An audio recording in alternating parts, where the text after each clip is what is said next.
You know what Ground Zero was for the bombing of Nagasaki?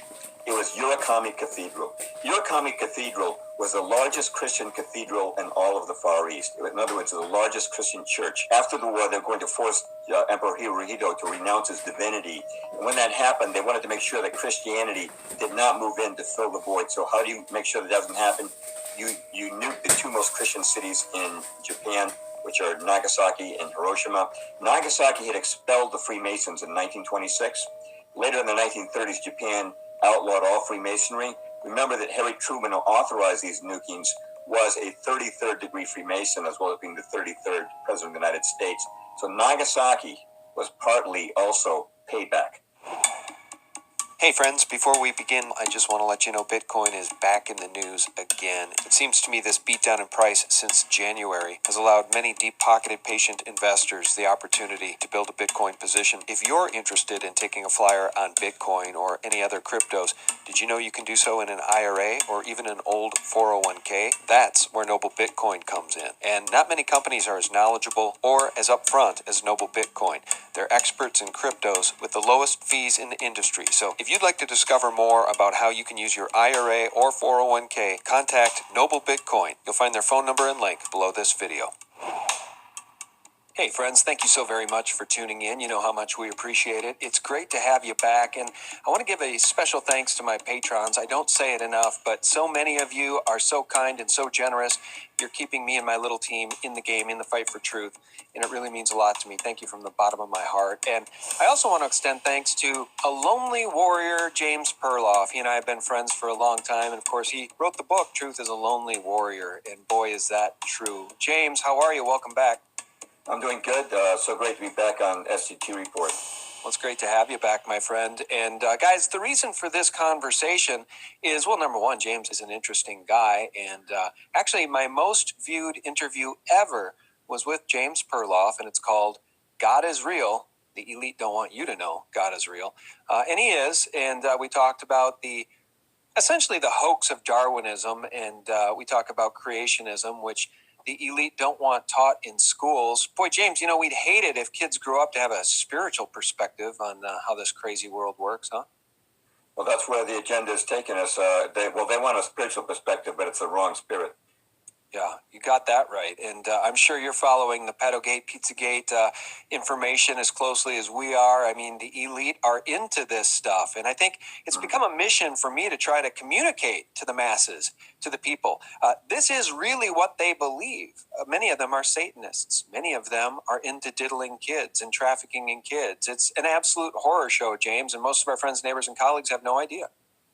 Right. They're not actually atheists. Atheism is just a tool for discrediting people's belief in God, they hope. But they're not atheists. They're into worshiping Satan, no doubt about it. Yeah, and we're happy to have atheists listening to this conversation, too. I mean, look, all we're trying to do is inform people that at the top of the pyramid, the people that run the world are really the boogeyman. When you hear about the boogeyman, those stories as a kid, you hear about, Jack the Ripper. Sure, that was a bad guy, but the people that control the world are just as bad, and we're going to keep screaming from the rooftops until hopefully they get arrested. And James, another reason for this call is because we're approaching the 17th anniversary of 9/11. I mean, can you even believe that false flag operation was 17 years ago? I remember it like it was yesterday. Yeah, I'm writing a book on 9/11, and because it's still relatively recent, we're still sorting out aspects of it. It's not like Pearl Harbor or the Lusitania, where we've pretty much got it 99% figured out. Well, one thing that we do have figured out, James, and you correct me if I'm wrong, it was a false flag operation, and it involved intelligence agencies. And they tried to pin it on just one guy, and they took the next, 10, 20 years trying to track him down. And the whole thing hinges on people believing that World Trade Center 7 actually collapsed due to fire, and that it was possible for the BBC to report about the collapse of that building 20 minutes before it went down. That's all you have to believe the official story, James. Right. Well, actually, what I wanted to talk about today was tying 9/11 together with some history. And I know that history doesn't appeal to everyone, but, you're really never going to understand the events of today without understanding history, and 9/11 fits into that. And what I wanted to talk today about, Sean, was a continuum of history that really begins with the atomic bombing of Japan, why that happened, and how that ties together with really the two most significant geopolitical events of the last few decades in America, which are the Kennedy assassination and 9/11, and how they all tie together with the Rothschilds. And believe it or not, they all do tie together. All right, well, let's begin then with the bombing of Japan.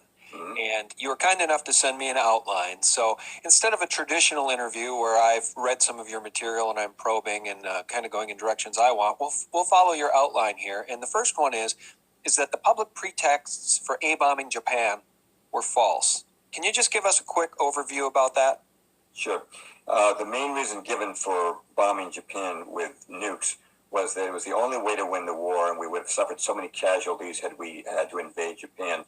The truth of the matter is, and this was brought out in this 1963 book by Anthony Kubik, who it's called How the Far East Was Lost. He was head of the history department at the University of Dallas.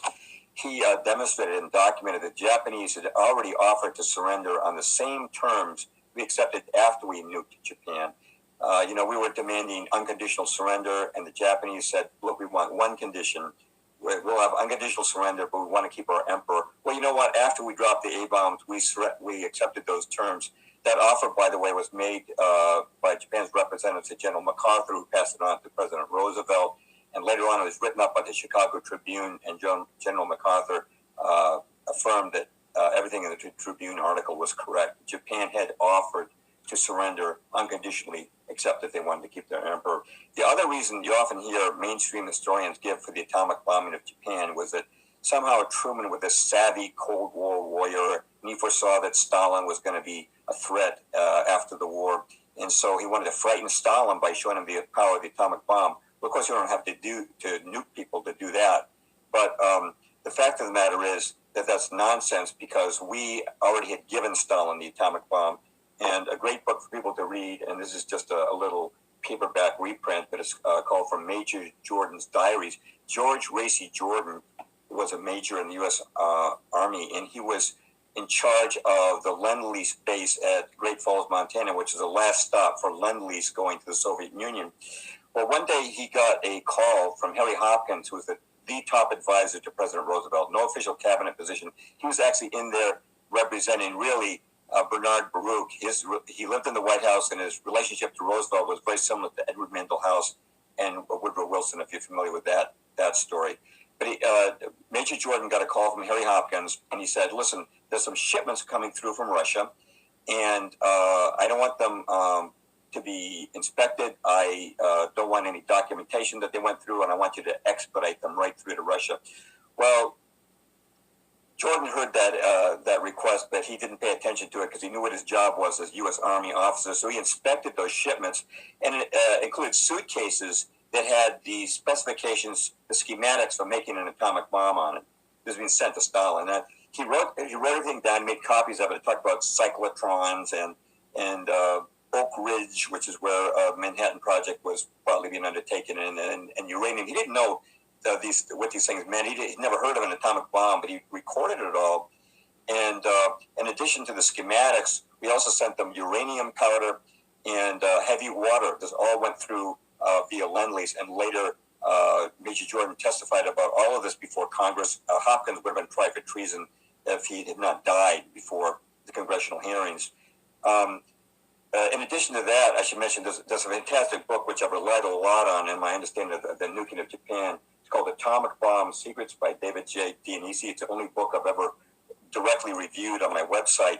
And Dionisi makes it clear that one reason we gave North Korea to Stalin, you might recall that after World War II, we gave North Korea to Stalin as a reward for 5 days participation in the war. Stalin declared war on Japan 5 days before Japan's surrender. We'd already nuked Hiroshima. And one of the reasons, there's multiple reasons, but one of the reasons we gave Stalin North Korea was that Japan had been trying to build its own atomic bomb, and its facilities were in North Korea. Why? Because North Korea had abundant uranium, a big water supply in the Chosin Dam, and also was far away from the Japanese mainland and far away, therefore, from American bombers. But the point being, Sean, that the idea that we were trying to scare Stalin with the news of the atomic bomb, he already had the story. He was already on board. We had given him the plans the materials and the facilities for making his own atomic bomb. So those reasons were nonsense. All right. Well, let's talk about the bombing then of Nagasaki. So, August 6th, 1945, right? That was the bombing of Hiroshima, correct? Hiroshima was August 6th, and August 9th was Nagasaki. Yeah. Japan was on its knees after the first bombing. And they went ahead and they bombed Nagasaki. Why on earth did they choose Nagasaki? I think this is going to be shocking to people. And Hiroshima is relevant too. The reason they picked Hiroshima, and especially Nagasaki, Hiroshima was the main center of Christian missionary activity in Japan, but Nagasaki was the real target. Hiroshima is more of a dry run. Nagasaki, the second city to be hit, was a center of Christianity in Japan. It had 50,000 Christians. It was called the Japanese Vatican. And get this, Sean, I'll send you a picture of this, but I don't think you'll have a chance to upload it. But people can see it on my website, my article on the bombing of Nagasaki. You know what Ground Zero was for the bombing of Nagasaki, Ground Zero? It was Urakami Cathedral. Urakami Cathedral was the largest Christian cathedral in all of the Far East. In other words, the largest Christian church. And that was Ground Zero. It was the Fat Man bomb was directly dropped on that cathedral. That was Ground Zero. That, Sean, is not a coincidence that the largest Christian cathedral in Asia was selected for that atomic bomb. And I should mention that the Satanists who run things as always knew that after the war they were going to force Emperor Hirohito to renounce his divinity. And when that happened, they wanted to make sure that Christianity did not move in to fill the void. So how do you make sure that doesn't happen? You nuke the two most Christian cities in Japan, which are Nagasaki and Hiroshima. Now, I should also mention this, that Nagasaki had expelled the Freemasons in 1926. Later in the 1930s, Japan outlawed all Freemasonry. Remember that Harry Truman, who authorized these nukings, was a 33rd degree Freemason, as well as being the 33rd President of the United States. So Nagasaki was partly also payback. It was not a military necessity by any stretch of the imagination. All right, so it's interesting the way we decided to start this conversation. It just flowed, and I didn't really realize I'd mentioned pedophilia and all that. Of course, it's been a real focus of my work lately. I just interviewed Fiona Barnett, a whistleblower who herself is a child sex trafficking and satanic ritual abuse survivor. So I think this is a key element of our conversation, and it seems to be a theme every time we talk between you and I, and it's the fact that we are engaged in spiritual warfare on this planet, and many of those in power, these elite bloodlines, these Illuminati bloodlines, are Luciferians. And so I want to talk a little bit about the bomb. I want to talk about what this actually was. If they chose to bomb a center of Christianity, and I think they'd like to wipe Christianity off the face of the planet altogether, let's talk about what was really going on here. And I think since I mentioned 9/11, I will show an image here. Did you ever see the image, James, of after, I forget which plane, I think it was the first plane, there was an explosion, and if you slow it down frame by frame, it sure does look like a few frames of a demon's face. Mm-hmm. I've seen that before too in a couple of these nuclear explosions, in some of this film footage from decades ago during these tests. I'm not saying they can actually manifest demons. I'm saying it's a pretty big coincidence, especially when they're Luciferians pulling these things off. Right. Well, just to tie together the current events with these bombings of Japan. Again, you've talked a lot about Pizzagate. I think most of your listeners and viewers are probably familiar with Bohemian Grove. There's that Dutch banker, Ronald Bernard, who recently did a whistleblowing interview where he revealed that at the top of the banking system, he was asked to participate in satanic child sacrifices. We know this stuff is going on. You and I have talked about the Goddard Tunnel ceremony, the satanic ceremony in Switzerland. I'm sure you've seen the news recently about the Baphomet statue, the bronze statue brought to the Capitol and grounds in Arkansas. And just I don't know if you saw this, Sean. Just yesterday, there was news that an ex-Satanist named Zachary King had revealed that he participated in many ritual sacrifices at abortion clinics, and it's more than most people can stomach to hear him describe it. But ritual sacrifice abuse actually goes back to the days of and before probably of the land of Canaan. The Canaanites, they used to sacrifice children in the fire. And Dean Easy points out Satanists believe they draw power from the victim when they make a ritual sacrifice offering to Satan. Well, if you're talking about sacrificing people in the fire, the greatest ritual sacrifice would be an atomic bomb. At Nagasaki, tens of thousands of Christians immolated instantly. In Hiroshima, there were 80,000 killed when that bomb blew up.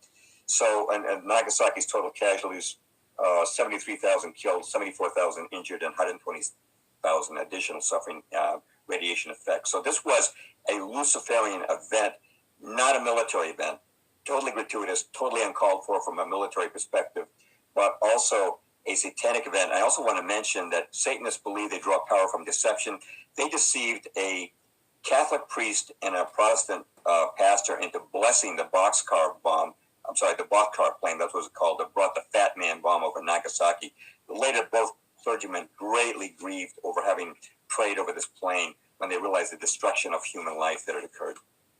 Okay, well, I just think it's important for us to have covered that. A massive sacrificial offering of human lives is certainly one way to look at the A-bomb dropping, and especially if you understand how the elite operate and who it is that they worship. Mm-hmm. All right, let's talk about nuclear thefts. Tell us about how A-bomb secrets were given to Russia, USSR. Right. The Rothschild proxy state today is Israel, and we won't have time to go into the meaning of Jerusalem and the fact that the Antichrist intends to rule from there. But the Rothschild's first proxy state was the USSR. I'm sure many of your listeners have heard the story of how Kuhn Loeb, which was the Rothschild banking satellite in New York City, sent Trotsky into Russia with $20 million in gold. Of course, Paul Warburg, the Federal Reserve founder, was a partner there, and his brother Max Warburg in Germany arranged for Lenin to go into Russia with gold on a train. The Soviet Union, with its bloody murder of 60 million people, most of whom were Christian, was a Rothschild proxy state. And it became a high priority in the early days of the development of the atomic bomb to give away our secrets to the Rothschild proxy state. And that's why I mentioned Harry Hopkins and his successful attempt to send the schematics and the materials of the atomic bomb to the Soviet Union. But I also want to mention on the other side of the Atlantic in Britain, Victor Rothschild, who was described as the most feared man in Britain. Victor Rothschild was the father of Jacob Rothschild, who we all know. Victor Rothschild, during World War II, he was part of what they call the Cambridge Five. And, there was this famous spy ring of 5 men in Britain who were selling and giving nuclear secrets to the Soviets, and included Burgess and McLean, who fled to the Soviet Union in 1951. They defected. And there was Kim Philby in 1963. And then finally, the 4th man, Anthony Blunt, was detected, and he was an art historian, and he was a curator for the Queen's artwork. He was given total immunity, never prosecuted. But the 5th man was never named. But the 5th man was actually Victor Rothschild. This is described in the book The 5th Man by Roland Perry. And what Victor Rothschild did during World War II, he had himself appointed an inspector for MI5, which is Britain's FBI. When you're Rothschild, you can get appointed anything. So as an inspector for state security for MI5 during World War II, he had access to all of Britain's secret documents, and he had access to Britain's nuclear research facility, where he pumped people for information, examined all the documents, which he passed on to the Soviet Union. He even stole a small device for a nuclear bomb called a magnetron, and he gave it to the Soviets to copy, then returned it to the nuclear research facility and said, you guys, I took this the other day, and you guys should watch your security. He's pretending he was doing this as a security pretext. But it's Jacob Rothschild's father, Victor Rothschild, who gave so much of Britain's nuclear secrets and materials to the Soviet Union. This very much ties into what's going on today, and as we'll see, it actually ties into both 9/11 and the Kennedy assassination. Well, I don't want to stop you now. Take us there. Keep going. Okay. You're doing a beautiful job. Tell people about a few of your books, too. Shout out some of the titles of your books right now. Well, The Shadow of Power was a history of the Council on Foreign Relations, which I published 30 years ago, still selling well, sold over 100,000 copies. But my most recent book is Truth is a Lonely Warrior, and that is a A to Z primer on the New World Order, its history. And you can find a lot more on history and current events on my website, jamesperloff.com. It's Perloff. Yeah, and I want to just mention for folks, I get emails a lot, especially from people who have known me and follow my work for a long time, and they're like, "Hey, we're out with friends, and this issue came up, and it caused a fight because our friends don't want to hear it. They don't believe it. They think it can't possibly be that bad. It can't get into the rabbit hole." Yeah, and I remarked to my good friends too, who emailed me, and I said, "Yeah, been there, done that." And sometimes we're forced to compartmentalize our lives when it comes to this stuff. If you want to go out and have relationships with just other couples and not go out for a dinner, sometimes you have to bite your tongue on some of these issues. So for those who are interested, guys, if you want to get a book for somebody, a family member, a friend, somebody who is maybe interested in waking up and really needs a cursory overview of the meat and potatoes, Truth is a Lonely Warrior is a great place to start, in my opinion. Well, thank you very much. Again, it covers everything from media control and false flags, and it's got a full chapter on 9/11, chapter on the Fed, who really runs America from behind the scenes, chemtrails, vaccines. It's all there, A to Z. And I designed that specifically to be a book for skeptics because, like you, Sean, and like so many people who are in alt media, I've got a lot of bite marks on my tongue too. Yeah, many of us do. Well, I think what people understand, I had to learn it the hard way, is, when you wake up and you start to learn about, well, for instance, Building 7, and the BBC reporting early about the collapse of the Solomon Brothers, Building 7, when it was standing right behind Jane Stanley, and then the satellite feed goes out, and that building collapsed 20 minutes later. You can't make that stuff up. So when you find out about that, you want to tell everybody, and you assume everybody will see what you see and understand what that means, and they don't. And worse yet, James, so many of them, they don't even want to hear it because they would prefer to keep their heads in the sand and embrace the current paradigm that they think they understand. It's just easier. So what I've always said is you can't force somebody to wake up. Right. You can only encourage them and hope that they then choose to wake up, because every person has to choose to wake up. They can't be forced. Right. Bringing the horse to the water you hope will drink. Yeah. All right. So back to current events. Let's segue into how the bombing of Hiroshima and Nagasaki and all these stolen nuclear secrets, how does this relate to where we are in today's world? And by the way, I don't think Russia is still a proxy of Israel. Some may argue that Putin is firmly under the control of the Rothschilds. That may be true. I don't know what lies in the man's heart, but I know that under Putin, Orthodox Christianity has flourished and spread across Russia, which the Rothschilds would not want. So I think that Putin may be a real fly in the ointment, just as I would like to believe President Trump is. I've written an article on America and Russia trading places incredibly over the last couple of decades in terms of who's got the free world and who's the Christian nation. But just to get back to this, tying this together with nukes. Israel became the proxy state of the Rothschilds, and it's amazing how Israel's fate and destiny correlates with American foreign policy. For example, in 1985, when Gorbachev came to power, he introduced glasnost, and communism went away as a threat. And at that point, the military-industrial complex probably should have withered away, but instead, we immediately started the war on terror. In 1986, Reagan bombed Libya based on a Mossad deception that's described by Viktor Ostrovsky, the former Mossad agent. That was the beginning of the war on terror. We simply shifted our focus from communism as a threat to Islam as a threat. But if you go back further in time, you'll see that in 1948, when Israel was founded, that was a true Rothschild proxy state. At that time, Russia became expendable. So in 1948, that same year, Hollywood produced its first Cold War movie. It was called The Iron Curtain, starring Dana Andrews. And all of a sudden, the Russians, who'd been good guys during World War II, were now bad guys. Now Israel was to be built up as our Cold War ally. And it's interesting, Sean, Israel was founded in 1948. Do you know when they began their nuclear weapons development program? 1948. 1949. They didn't waste any time. In Wikipedia, to quote Wikipedia, it says Ben-Gurion was, quote, nearly obsessed with obtaining nuclear weapons, unquote. And that means the Rothschilds were obsessed with nuclear weapons. And that brings us to the Kennedy assassination. Yeah, it does. And I guess, you know what? I want to circle back when I mentioned your book as being a great Cliff's Notes for anybody who wants to know the real history of the New World Order and all this stuff. A shout out to my friends, John Claude and Sarah. That's actually who I was referring to. They went out to dinner with friends, and I guess it didn't go too well because they were both very passionate about talking about pedogate, and the friend was very resistant, to say the least. And we all know people like that in our lives. So, guys, if you want to support James, go to, where would they get that book? Could they buy that right off your website or go to Amazon?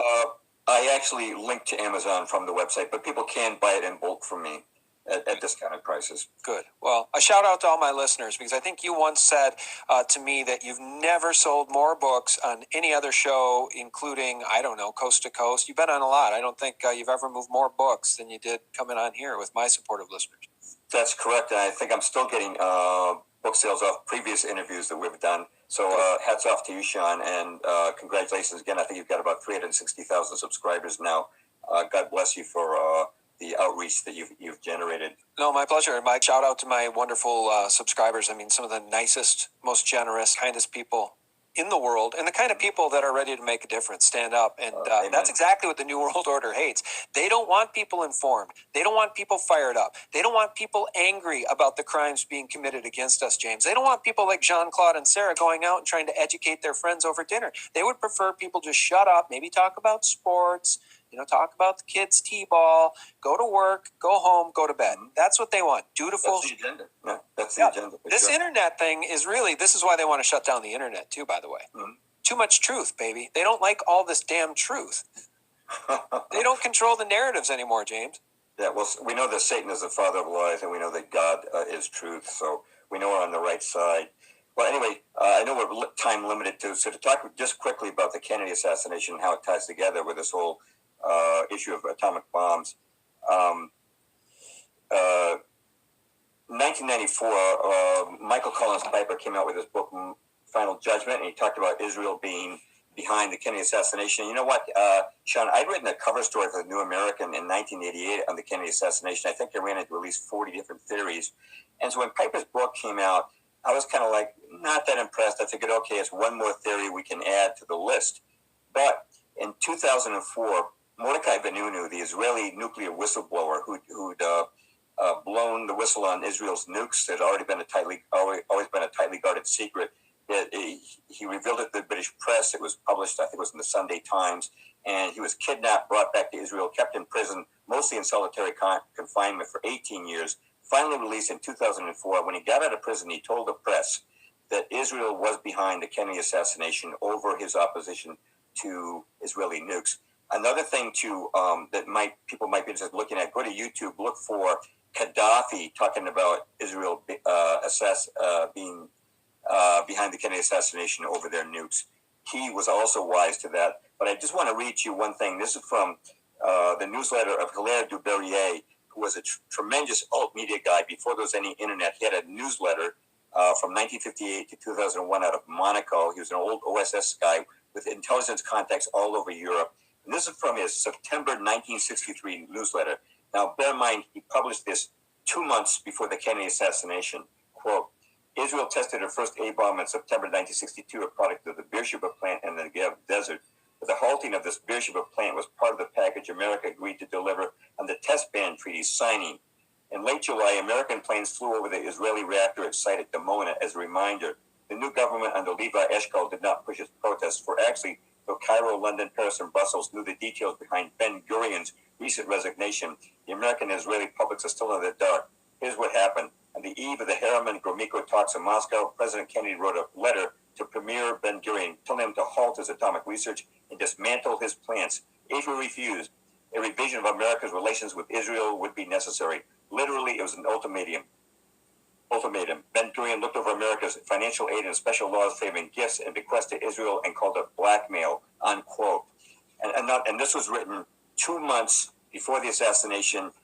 Hilaire Duberrier documenting that Israel was furious with Kennedy, so furious that its first prime minister, after 18 years, Ben-Gurion, resigned his position. And you can be sure that Ben-Gurion was furious with Kennedy, so were the Rothschilds. Yeah, I guess Disclaimer here, folks. When you discuss this stuff, for the record, shouldn't have to say it, this isn't anti-Semitism. It's just history. And they don't want us talking about it. So I want you to feel free to continue. And if I can, I'll cue up a soundbite from Dr. Alan Sabrowski here as we wrap things up, as you move into the evidence that the Twin Towers on 9/11, well, let's just say there's more than meets the eye than the official story would suggest. Yeah, it was Dionisi who called my attention to the fact that just as Hiroshima and Nagasaki were sacrificial offerings, so were the immolation of people in the Twin Towers. And this was a nuclear event, to my understanding.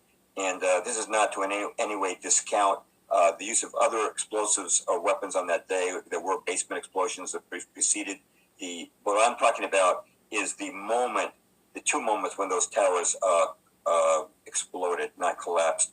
And I would never have written about this. I have an article called To 9/11 and Beyond, the Rothschild Israeli Obsession with Nuclear Weapons.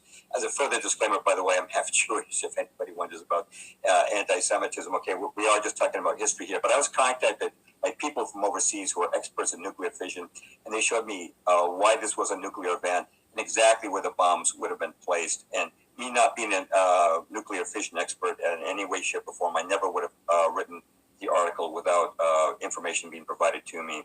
But I'm going to give you my top 10 reasons why this is a nuclear event. Number one, what type of cancer do first responders from the Twin Towers get more than any other type of cancer in comparison to its expected rate? It's thyroid cancer. Why is that significant? Because an atomic bomb, a nuclear bomb, gives off iodine-131, which embeds in the thyroid. That's why some people keep potassium iodide tablets on hand in the event of a nuclear explosion. That's number one. Number two is the fact that the U.S. Geological Survey collected dust samples for the World Trade Sample, and in those dust samples they found nuclear fission products such as isotopes of uranium and thorium, which cannot be explained by anything except a nuclear fission event. Number three, we're just doing this very, very quick, okay? The molten steel and the fires that persisted for 3 months after the 9/11 event at the World Trade Center. You know, an atomic bomb is extremely hot. It reaches millions of degrees at its center and then less hot as it goes outward. This was a hot event, unlike anything else you would see. Number four is the explosive power that heaved chunks of steel weighing multiple tons, hundreds of feet. There were pieces that embedded themselves in the American Express building across the street. Number five is the complete vaporization of everything inside the Twin Towers, inside those buildings. There were 10,000 metal filing cabinets. They were all turned to dust except for one filing cabinet. All the toilets, all the furniture were vaporized. The concrete was turned to dust. All the people were vaporized inside. You cannot show me another building that simply collapsed and there were chunks of steel hurled at 70 miles an hour laterally, or where all the contents were vaporized. This was a unique event. An atomic bomb has that explosive force, and because it isn't like a stick of dynamite that just boom, it finishes. It's an explosion that keeps on continuing for several seconds. That's where you get all that energy, that vaporization of the inner contents. Number six is the seismograph readings at the Lamont Doherty laboratory at Palisades, New York, Columbia University's laboratory there, which showed two enormous off-the-chart spikes. I can't go into it here, but it's vetted in the book by William Tahill on the nuclear demolition of the World Trade Center, published back in 2006. He showed that those spikes are consistent with a nuclear explosion, not with a simple rubble collapse. You would not get those off-the-chart spikes on a seismograph reading. Number seven, a nuclear bomb explains the damage to the other buildings of the World Trade Center. You know, Building 7 was on fire. Building 5 was on fire. Building 6 was cratered out. It wasn't from debris causing these fires in these other buildings. Underneath, most people don't know this, underneath the World Trade Center, all the buildings were connected by underground, a 3-foot wide underground pipe.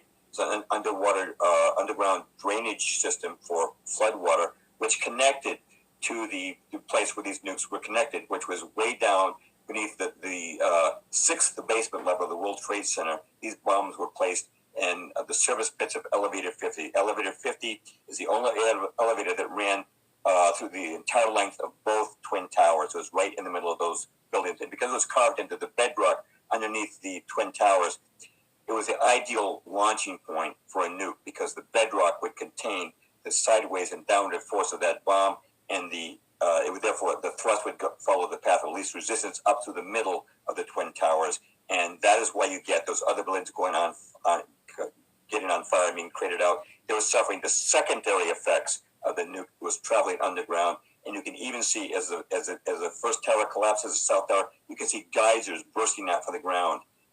And this is in my article to 9/11 and beyond. You can see photographic evidence for this. Number 8 is the dust cloud. Now, Sean, when a building collapses, there is normally a dust cloud, but those dust clouds on 9/11 had a life of their own. And if you watch nuclear tests from the U.S. military, you'll find they don't just create a mushroom cloud.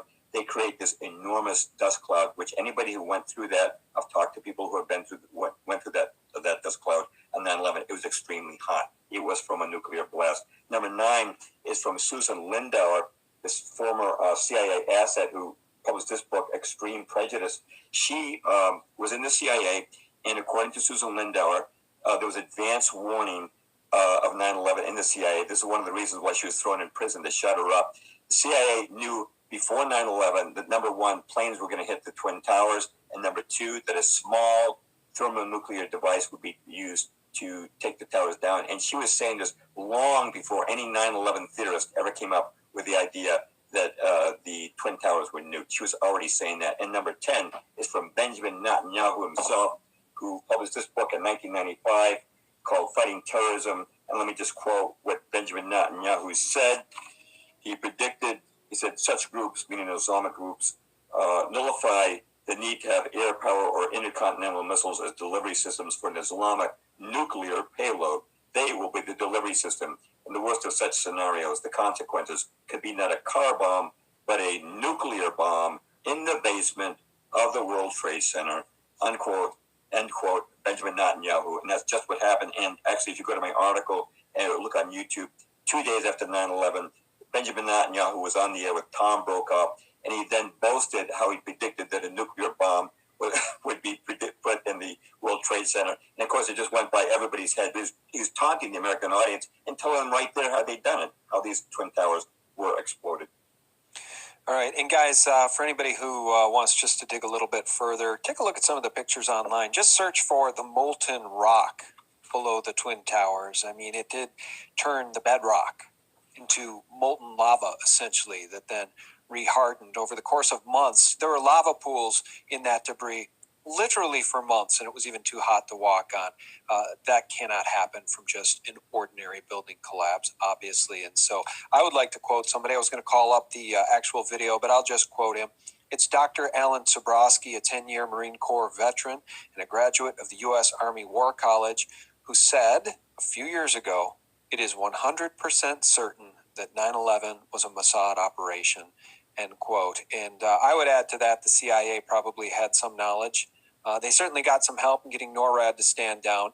The Pentagon seemed to do nothing right that day, letting planes fly all over the country, including allowing something to hit the Pentagon. And of course, all the camera footage is gone, James. Can't imagine how that happened. And so, in conclusion, what would you say about who was behind 9/11? Well, I would just add that Dr. Alan Sobrowski not only was a graduate of the U.S. War College, but he was actually the director of studies there for over 5 years. And I would just suggest that people go to a Wikispooks article online called 9/11 Israel Did It, where you can read about the dancing Israelis, how these guys were sent to New York to document the event of the World Trade Center. They were hugging each other, high-fiving each other while thousands of Americans were dying.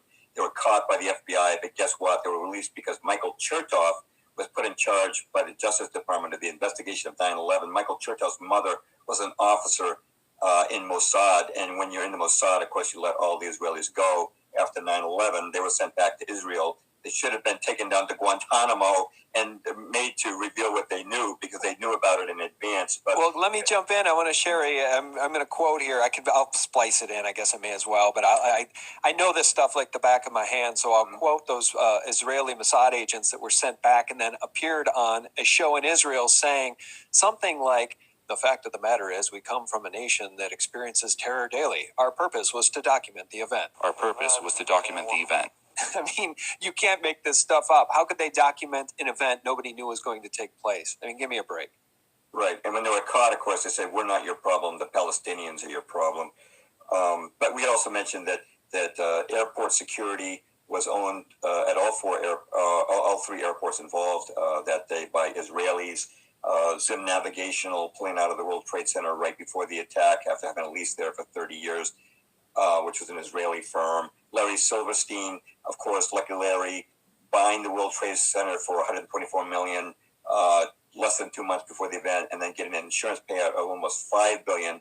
And luckily, due to a fortuitous doctor's appointment, missing being at the World Trade Center that day. But he was such good friends with Netanyahu that in the days leading up to 9/11, Netanyahu would call him every Sunday leading up to 9/11, and that is according to the Israeli newspaper Haaretz. And of course, Israel, not Islam, not America, was the beneficiary of 9/11. But again, I would encourage people to go to the Wikispooks article, 9/11, Israel did it. This is not to deny that some Saudi patsies were sent over here to take part in a low level of this scheme. But we know that Israel and Saudi Arabia often team up as they are right now. They both support ISIS in Syria. So that should really not come as a surprise that the two would have worked together on 9/11 as well. Well, I'm glad we had this conversation. We will continue to cover 9/11 every single year. I mean, I used to cover it ad nauseum, and as we move further and further away, I think more and more people are waking up and asking questions about what really happened that day. I think if you look at national polls, I think the majority of Americans at this point probably think that more went on than the official story would suggest, at least. I mean, they don't understand the ins and outs of what we just spoke about, but I'm glad that we did have this conversation, and I guess I would ask everybody to spread it. I mean, send a link to your friends, your neighbors, your colleagues, your family. I mean, people need to wake up to this stuff. I had thought when I learned about World Trade Center 7, when I woke up to all of this stuff, false flag operations and everything, I had thought, James, that it wouldn't take long and the whole country would wake up and we could take this thing back, we could take our country back.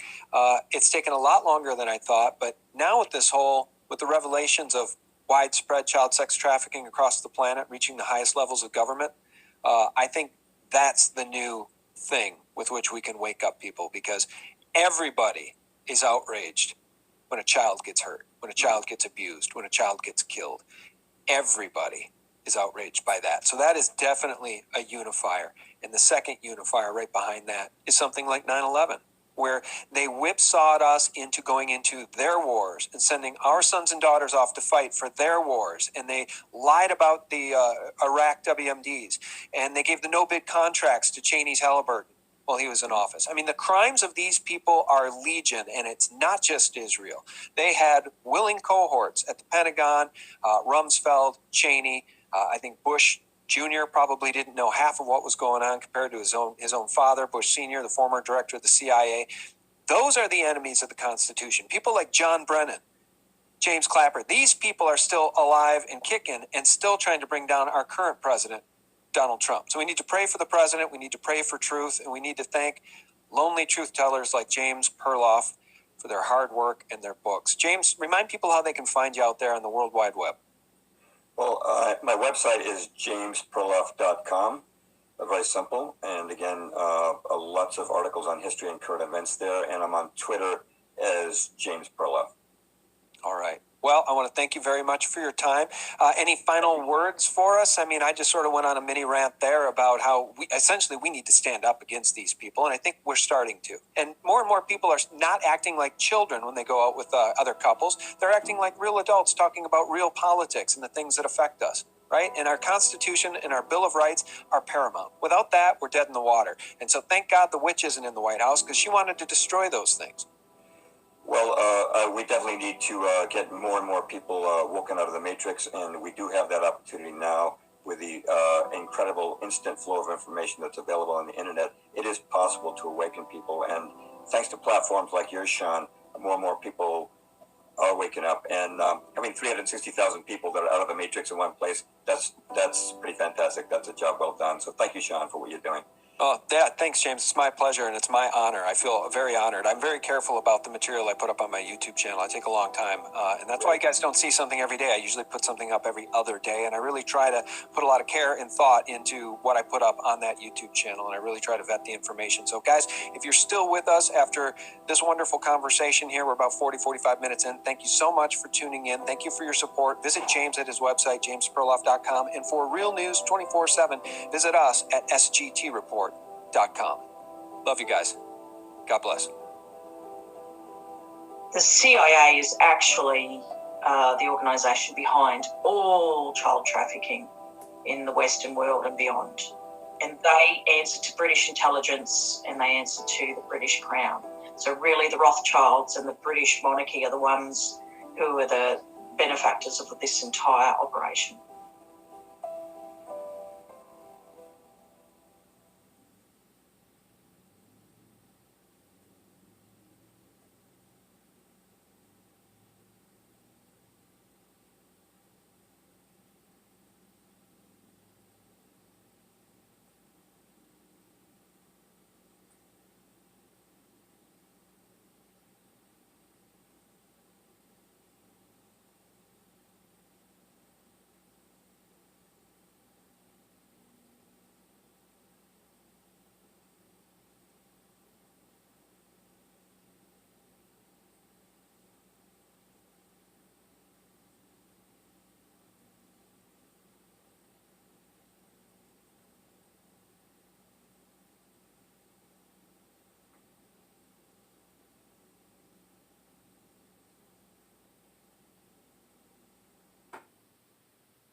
Oops.